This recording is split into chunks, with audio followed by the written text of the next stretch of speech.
All right, welcome to another edition of DBC Reads. Here are your clues. This book is about a girl who is working and then she goes home to live by herself. She lived with her grandmother who recently passed away. She's lacking in social skills, but I'm not really sure what she's suffering from because it doesn't say.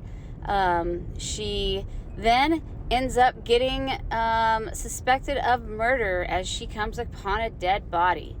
So, now for the review. Is definitely not a book I would recommend. There were so many things wrong with it. Lots of plot holes, things that didn't make sense, lots of issues I took with the character herself, the main character. And then I find out that this is a series. I can promise you I will not be reading any more of the books in this series because I could barely get through this book. The main character does not socialize well, but in reading reviews and things, people are like, oh, I think she might have autism. No, this lady does not have autism because she also, I realize it's a spectrum, but there are other clues to herself as a person, and really the fact that she's lacking in social skills is the only thing that might give you a clue in that she suffers from autism or Asperger's. Everything else, nothing else jives with that diagnosis, so I can tell you that is not the case. I can also say with certainty that really it started off as, oh, she's just naive, and morphed into, oh, she's really and truly a huge idiot.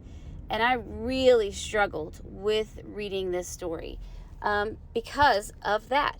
So if you're interested in reading this story and you think you might find it interesting, great. If you're a writer and you think, oh, I could never write a good enough book to be published, think again, because somebody published this book and a whole series of them. And if the series is anything like this first book, they're terrible. So you could easily be published, no matter how good or bad your book is. Because, we all want to judge ourselves as writers and think we're all terrible, even though some of us are better than others. Last thing I want to say about this book before I close out this review is that while this character is a moron and there are plot holes and the story just doesn't make enough sense to have been written as the book that it was, I will say that lots of people liked it. And so maybe you will too. And maybe I'm just being extremely judgmental. What I will say is I didn't like it and I do not recommend it. 0 out of 5 stars.